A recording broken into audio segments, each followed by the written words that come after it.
नमस्कार साथियों, मैं हूं सुशील और आप देख रहे हैं सुशील संवाद। साथियों, आज मैं एक ऐसे विषय पे चर्चा करने वाला हूं जिस विषय से आप सब अनभिज्ञ नहीं होंगे। आप सब जरूर इस विषय के बारे में जानकारी रखते होंगे और आप सभी को इस विषय की भली भांति जानकारी होगी। जी हाँ, आज का टॉपिक है गांव की राजनीति।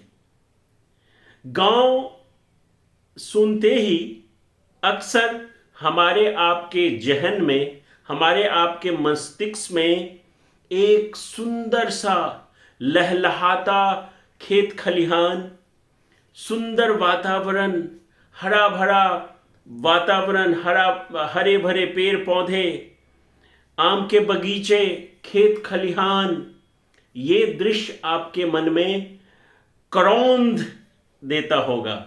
जी हाँ, गांव है ही। गांव वाकई, गांव की तुलना स्वर्ग से भी बढ़ के किया गया है। वाकई जब भी हम गांव जाते हैं तो ऐसा लगता है कि हम स्वर्ग में आ गए हैं। लेकिन यकीन मानिए, गांव स्वर्ग है। गांव की वातावरण स्वर्ग है। गांव के खेत खलिहान में जब आप घूमते हैं तो मन आह्लादित हो उठता है। मन में सातों स्वरों की सरगम तराने अपने आप कौंधने लगता है। ऐसा लगता है कि हर तरह से वीणा, हर तरह से बांसुरी की धुन सुनाई दे रही है। मधुर मधुर ध्वनि आपके कान को आह्लादित करती है। ये है गांव। लेकिन गांव बनता है किससे? गांव बनता है हमसे, आपसे, पूरे गांव के समाज से। और गांव की एक बहुत बड़ी समस्या क्या है कि गांव की राजनीति। और गांव की राजनीति आप बोलेंगे समस्या, राजनीति तो सब ही समस्या है। राजनीति दरअसल में ऐसा शब्द है जो कि एक तरह से आप जब देखेंगे ना, जितने नेता लोग होते हैं वो सफेद कुर्ता पैजामा पहनते हैं। ये किस चीज का धोतक है? ये धोतक है कि सादगी का, ये धोतक है शांति का, ये धोतक है सद्भाव का। लेकिन ज्यादातर नेतागण आप पाएंगे कि भ्रष्ट है। ज्यादातर नेतागण पाएंगे कि सद्भावना को तोड़ने वाले हैं। और इसीलिए आज का जो टॉपिक मैंने चुना है कि गांव की राजनीति। हम आप सब लोग छोटे छोटे गांव कस्बे से बढ़ करके एक नई आशाएं, उमंग और एक अरमान सजो के गांव को छोड़ते हैं। और जब गांव छोड़ते हुए जब हम बस में बैठते हैं, ट्रेन में बैठते हैं, तो गांव की वो सारी यादें, वो बरगद का पेड़, वो पीपल का पेड़, वो चौराहे, वो खेत खलिहान, वो लहलहाती धान की बालियां, गेहूं की बालियों, और चारों तरफ मनोहर संगीत, मेढक की टर्टर, वेणु, हर एक कीट पतंगे की ध्वनि आपके कान को, जब आप ट्रेन में बैठते हैं और ट्रेन जब स्टार्ट होता है तो आपको अंदर से काटने लगता है कि हाय हाय, मुझे अब फिर से कहाँ जाना पड़ रहा है। दिल्ली, मुंबई, कलकत्ता, वहाँ जाना पड़ रहा है। इस स्वर्ग को छोड़ करके फिर से माया के नगरी में जाना पड़ रहा है। और हम लोग अपने उस घूंट को, उस कड़वी घूंट को पीते पीते फिर धीरे धीरे धीरे जैसे जैसे ट्रेन आगे बढ़ती है, हम आप सब लोग इस दर्द भरे दास्तान को मन में सपेटे हुए शहर की तरफ आ जाते हैं। बरसों के कठिन साधना, बरसों के कठिन परिश्रम, रात दिन एक करने के बाद आप किसी तरह से अपना नौकरी करते हैं, अपना बिजनेस करते हैं और एक अरमान संजोया हुआ कि काश गांव में फिर से मैं लौट पाता। इस उम्मीद से जो गांव से जुड़ा हुआ व्यक्ति है वो चाहता है कि गांव में भी कुछ उन्नति किया जाए, गांव में भी कुछ निवेश किया जाए। पेट काट करके, मनोरथ मार करके दो दो पैसे जोड़ते हैं और फिर गांव में आप चाहते हैं कि सुंदर सा घर बना लूं, कहीं 2-4 कट्ठा खेत ले लूं। यही आपकी चाहत आपके साथ षड्यंत्र रचता है। ये चाहत कि गांव में आपका सुंदर मकान हो जाए, गांव में आपका 2-4 कट्ठा जमीन हो जाए, खेत हो जाए, खलिहान हो जाए, आम का बगीचा हो जाए। ये जो आपका अरमान है कि काश गांव, जिस गांव से मैं पल बढ़ के आया था वहां पे थोड़ा निवेश करूं ताकि उससे आने वाले टाइम में अपना जो वृद्धा अवस्था है वहाँ बिताऊं और अपने सगे संबंधी, अपने गांव के लोगों के साथ बिताऊं।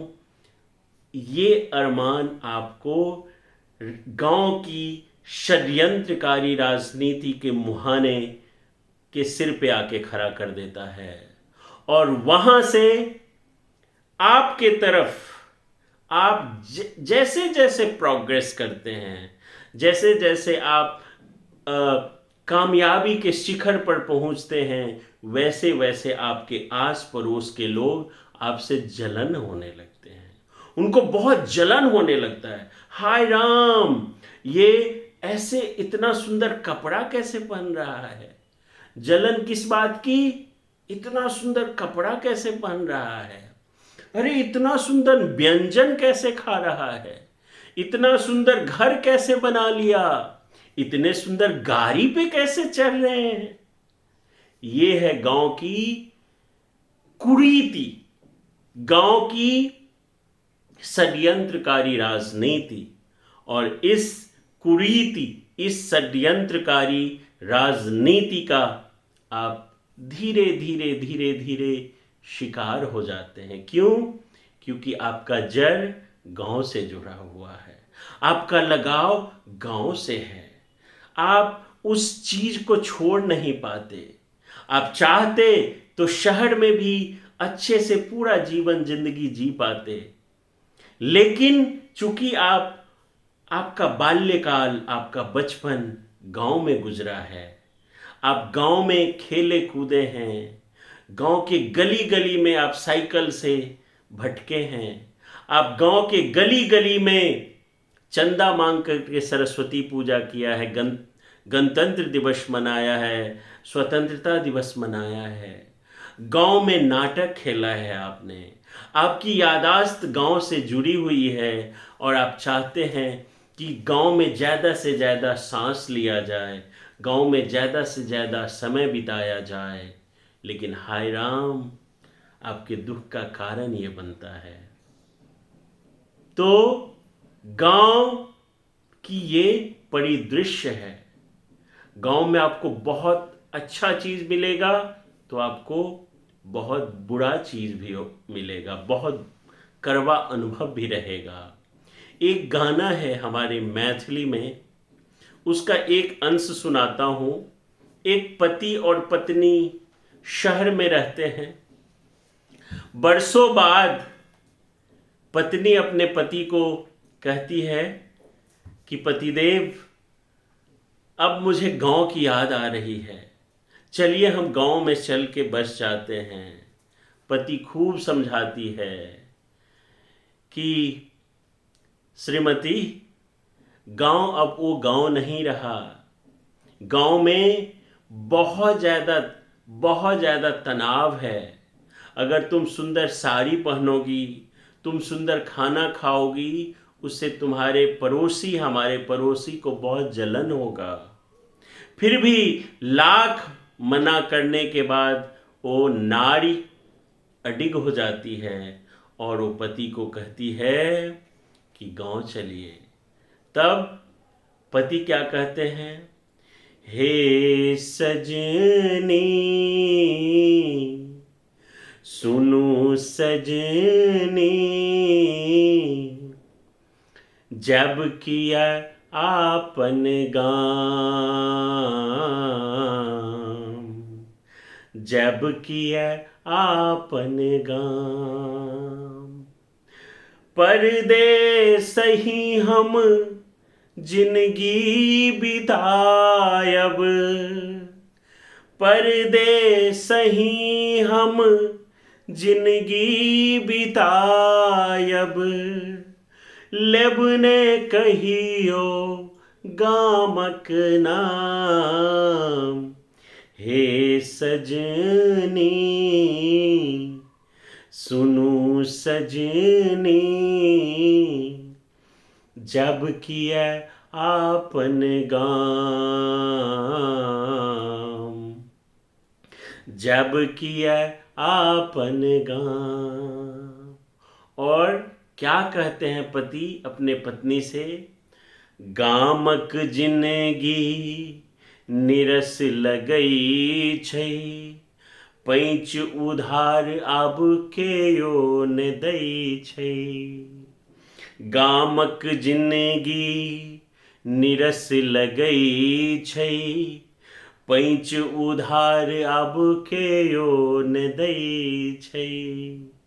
मिसियो भरिक बात के लऽ कऽ, मिसियो भरिक बात के लऽ कऽ दै छै सगरो बदनाम। हे सजनी सुनो सजनी, जब किया आपन गाम, जब किया आपन गाम। धन्यवाद।